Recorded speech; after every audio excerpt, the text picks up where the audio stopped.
চিংড়ি মাছ পটল আলু আমার ভালোভাবে মশলার সাথে কষিয়ে নিয়েছি।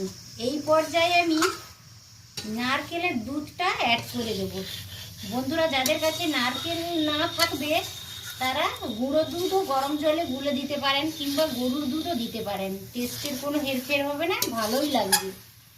তো এই পর্যায়ে আমি দেখুন এতটা পরিমাণ একটা নারকেলের দুধ বের করেছি আমি। 1 বাটি মতো অল্প জলও দিয়েছিলাম গ্রেট করার সময়। এইটা এবার অ্যাড করে দিচ্ছি।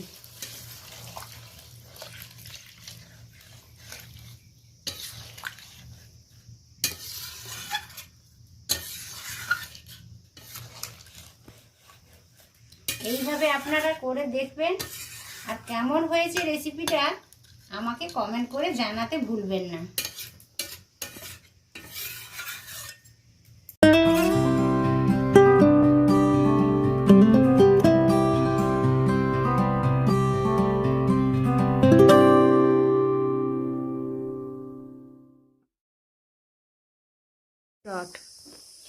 নমস্কার বন্ধুরা, গঙ্গাসাগরের বনেদি রান্না ও পরিবেশ ইউটিউব চ্যানেলে আমি সবাইকে স্বাগত জানালাম। তো তীব্র গরম পড়েছে বন্ধুরা, সকলে সাবধানে থাকবেন এবং ভালো থাকার চেষ্টা করবেন। এই দেখুন আমি এক নতুন ধরনের রান্না নিয়ে আজকের হাজির হয়েছি। এই দেখুন বড় বড় চিংড়ি আমি 300 গ্রাম মতো নিয়েছি।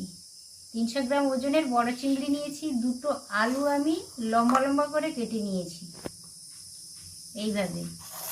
আর কিছুটা পরিমাণে আমি পটল নিয়েছি, 600 গ্রাম পটল নিয়েছি। পটলগুলোকে মাঝখান দিয়ে একটা লাইন তুলে দিয়ে তারপর মাঝখানে চেঁচে দিয়েছি, একটু হালকা করে পাতলা আস্তরণটা তুলে দিয়েছি। তারপর এইভাবে আমি কেটে নিয়েছি, 2 টুকরো করে কেটে নিয়েছি, একটু ক্যাচা করে কেটে নিয়েছি। একেবারে নরম ফ্রেশ পটল নিয়েছি। তো এই বড় চিংড়িগুলো আর পটল আলু দিয়ে আজ আমি একটা নতুন ধরনের রান্না করব। পটল তো বিভিন্ন রান্না হয় পটলের, সবাই ভালো রান্না করতে পারে আর খেতেও ভালোবাসে। তো আজ আমি এই রান্নাটাই করব, চিংড়ি আলু দিয়ে পটলের তরকারি করব। তার জন্য আমি অল্প রসুন বাটা নিয়েছি, 1 চামচ আদা বাটা নিয়েছি, একটা বড় সাইজের টমেটো কেটে নিয়েছি, আর 4-5টা কাঁচা লঙ্কা নিয়েছি, আর 2টো বড় পেঁয়াজ আমি গ্রেট করে রেখেছি।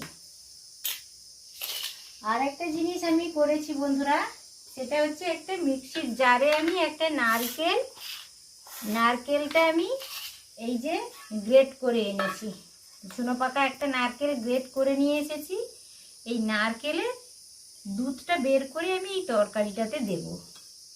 তো গ্রেট আমার করা হয়ে গেছে। এখন আমি নারকেলটাকে চিপে দুধটা বের করে নেব।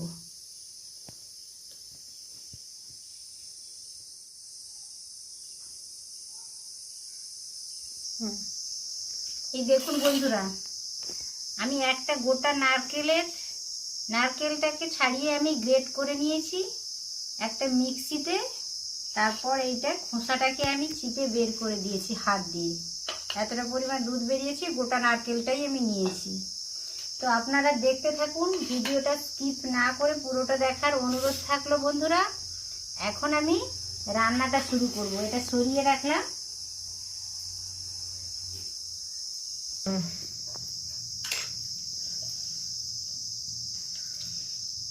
দেখুন বন্ধুরা, আমি কিছুটা পরিমাণে লবণ হলুদ মাখিয়ে নেব চিংড়ি মাছটাতে। হলুদ দিয়ে দিয়েছি, এবার আমি লবণ দিয়ে দিলাম। আর পটলেও আমি লবণ হলুদ মাখিয়ে নেব। লবণটা দিয়ে দিলাম পরিমাণ মতো, আর হলুদটা অল্প দিয়ে দিলাম। উনানে ওইদিকে কড়াইও বসিয়ে দিয়েছি, কড়াইটা গরম হচ্ছে।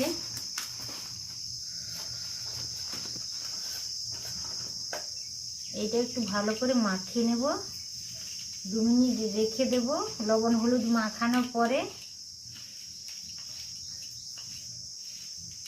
পটলে লবণ হলুদ মাখিয়ে নিয়েছি, চিংড়ি মাছেও লবণ হলুদ মাখানো হয়ে গেছে। এদিকে আমি উনানটা জ্বেলে দিয়েছি, কড়াই একটা বসিয়েছিলাম, কড়াইটাও বেশ গরম হয়ে গেছে। পটলটা ভেজে নেওয়ার জন্য আমি 3 টেবিল চামচ তেল দিয়ে দিলাম। রান্নাটা আমি সরষা তেলেই করছি বন্ধুরা। তো তীব্র গরম পড়েছে, ওই জন্য একটু কম তেল মশলায় আমি রান্নাটা করব। তেলটা গরম হয়ে গেছে, এই পর্যায়ে আমি পটলগুলোকে দিয়ে দেব।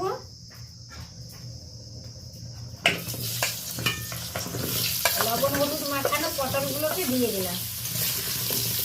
ভালো করে 2-4 বার নেড়ে চেড়ে হালকা লালচে করে ভেজে নেব পটলটা। এই দেখুন পটলটা আমি হালকা আঁচ ধরেছে, হালকা লালচে হয়ে গেছে পটলগুলো। এই পর্যায়ে আমি পটলটাকে নামিয়ে নেব। পটল ভালোভাবে আমি ভেজে নিয়েছি, পটলগুলোকে নামিয়ে নিলাম। এই কড়াইতে আমি অল্প তেল দিয়ে আলুটাকে ভালো করে ফ্রাই করে নেব।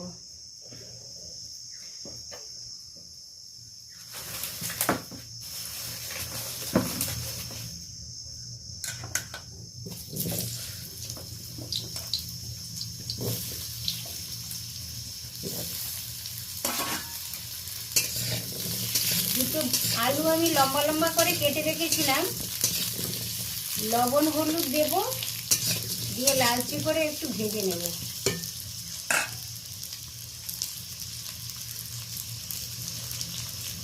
অল্প আমি হলুদ দিলাম।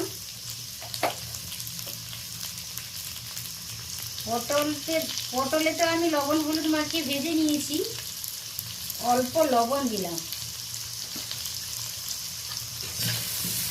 2-3 বার ভালো করে নেড়ে চেড়ে আলুটা একটু লালচে করে ভেজে নেব।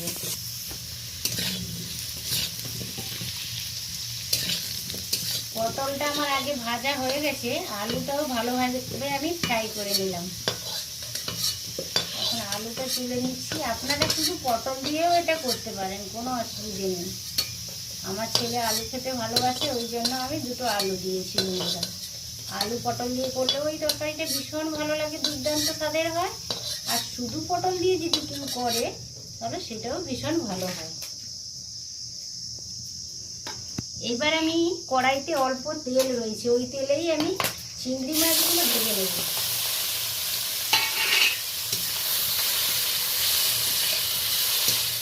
চিংড়ি মাছটা আমি লবণ হলুদ মাখিয়ে রেখেছিলাম 10 মিনিট আগে, ভালো করে ভেজে নেব।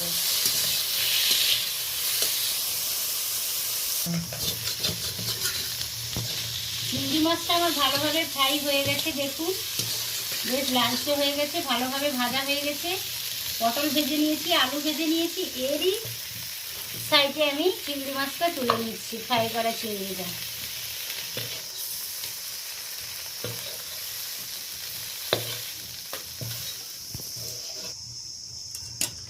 আলু পটল চিংড়ি মাছ সমস্ত কিছু আমার ভালোভাবে ভাজা হয়ে গেছে।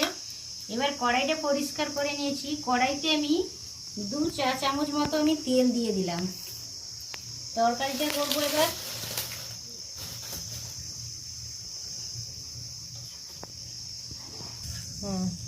তেলটা গরম হয়ে গেছে, আমি 4টা এলাচ আমি মুখ ফাটিয়ে নিয়েছি, আর ছোট ছোট 2টো দারুচিনি স্টিক নিয়েছি, ফোড়নের জন্য দিয়ে দিলাম।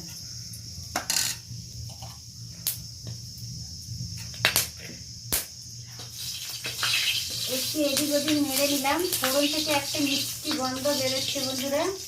এই পর্যায়ে আমি গ্রেট করা পেঁয়াজটা দিয়ে দেব।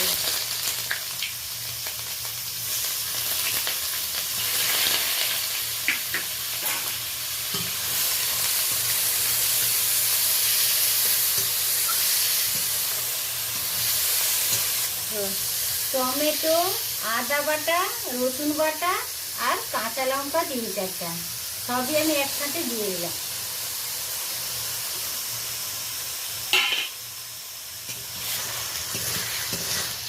তেলটা গরম করে আমি ফোড়ন দিয়েছিলাম দারুচিনি কাঠ আর এলাচ, তারপর আমি আদা রসুন কাঁচা লঙ্কা টমেটো কুচি দিয়েছি।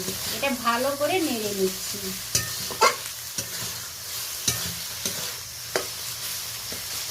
এবার আমি অল্প হলুদ গুঁড়ো দিয়ে দেবো আর স্বাদ মতো লবণ দিয়ে দেবো। হলুদ গুঁড়ো অল্প দিলাম।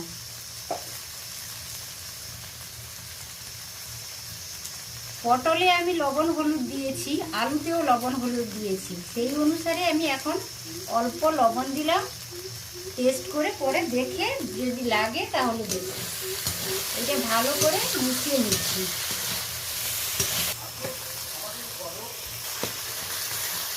পেঁয়াজ টমেটো একেবারে সুন্দর ভাজা ভাজা হয়ে গেছে, গলে গেছে সুন্দরভাবে।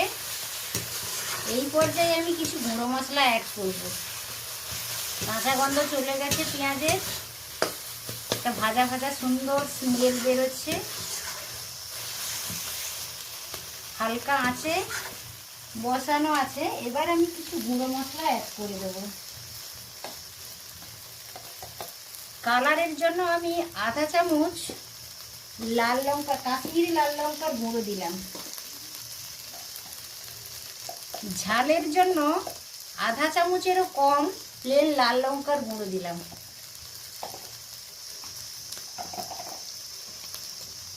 আধা চামচ জিরে গুঁড়ো দিলাম।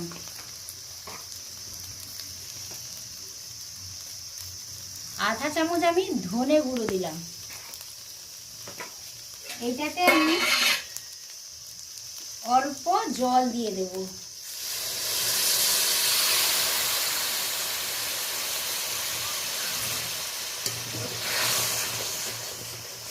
জল দিয়ে ভালো করে নেড়ে নিচ্ছি মশলার সাথে। তেলটা করব এইভাবে ভালো করে 2-4 বার হালকা হাতে আমি নেড়ে নেব।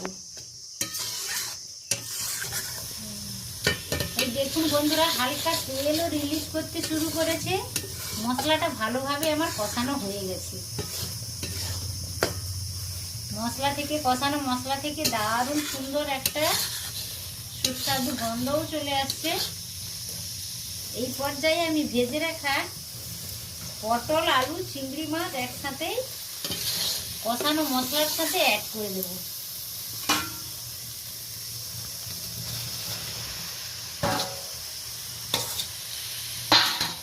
মশলার সাথে ভেজে রাখা চিংড়ি মাছ, পটল, আলু একই সাথে আবার একটু 2 মিনিট কষিয়ে নেব ভালো করে। এইভাবে বন্ধুরা একবার হলেও ট্রাই করে দেখবেন, ভীষণ ভালো লাগে। এই তরকারিটা দুর্দান্ত স্বাদের হয়, অসাধারণ লাগে।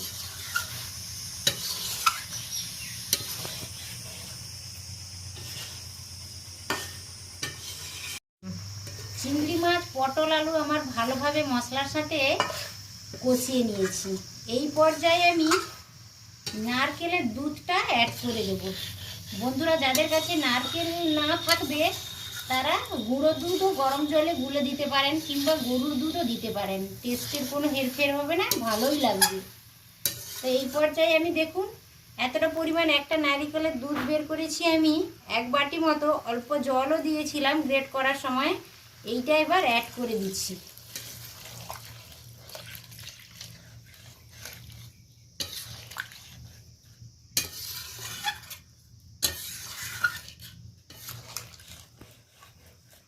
এইভাবে আপনারা করে দেখবেন, আর কেমন হয়েছে রেসিপিটা আমাকে কমেন্ট করে জানাতে ভুলবেন না।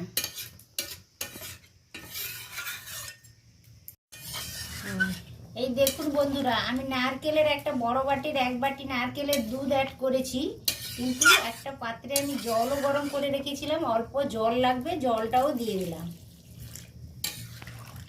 তরকারিটাতে বেশি ঝোল থাকবে না, বেশ মাখো মাখো হয়ে যাবে, ঘন হবে, তাহলে খেতে বেশ ভালো লাগবে। এই পর্যায়ে আমি রেখে দিলাম। এবার তরকারিটা ফুটুক, একটু পরেই আবার আসছি।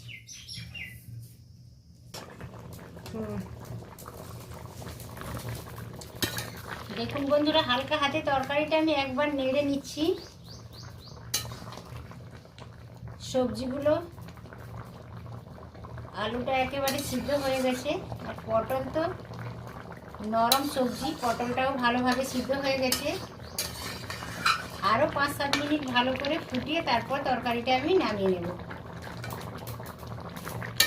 আপনারা যদি একটু মিষ্টি খেতে চান তাহলে অল্প চিনিও অ্যাড করতে পারেন। আমি যেহেতু নারকেলের দুধটা ব্যবহার করলাম, নারকেলের দুধ তো মিষ্টি থাকেই, ওই জন্য আমি চিনিটা দিলাম না। আপনাদের যদি মনে হয় যে হালকা মিষ্টি মিষ্টি হলে ভালো লাগবে, তাহলে আপনারা অল্প চিনিও ব্যবহার করতে পারেন, কোনো অসুবিধে নেই। এই দেখুন বন্ধুরা, ঝোলটা বেশ কমে গেছে, বেশ মাখো মাখো হয়ে গেছে তরকারিটা। এই পর্যায়ে আমি 1 চামচ ঘি অ্যাড করব।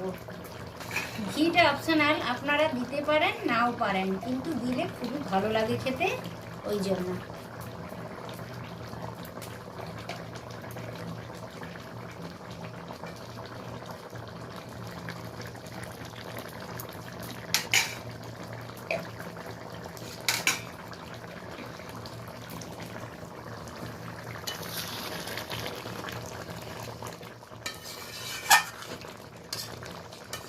তরকারিটা একেবারে খাওয়ার জন্য রেডি। এবার আমি একটা পাত্রে ঢেলে নেব।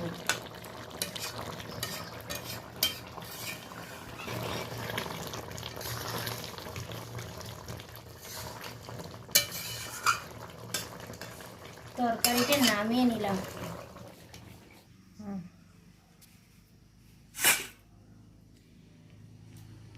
এই দেখুন বন্ধুরা, আলু, পটল আর বড় বড় চিংড়ির তরকারিটা আমার কমপ্লিট হয়ে গেছে। একটা পাত্রে আমি ঢেলেও নিয়েছি। দেখুন বন্ধুরা, কতটা সুন্দর দেখাচ্ছে। নিশ্চয়ই খেতেও ভীষণ ভালো হবে। তো আপনারা এইভাবে ট্রাই করে দেখবেন। আশা করছি রেসিপিটা সকলেরই ভালো লেগেছে। যদি ভালো লাগে তাহলে আমার চ্যানেলকে অবশ্য সাবস্ক্রাইব করবেন, পরিচিতদের মধ্যে শেয়ার করবেন, আর একটি লাইক দিতে ভুলবেন না। আজ তাহলে আসছি বন্ধুরা, আবার দেখা হবে অন্য কোনো ভিডিওতে, অন্য কোনো রান্নার সাথে।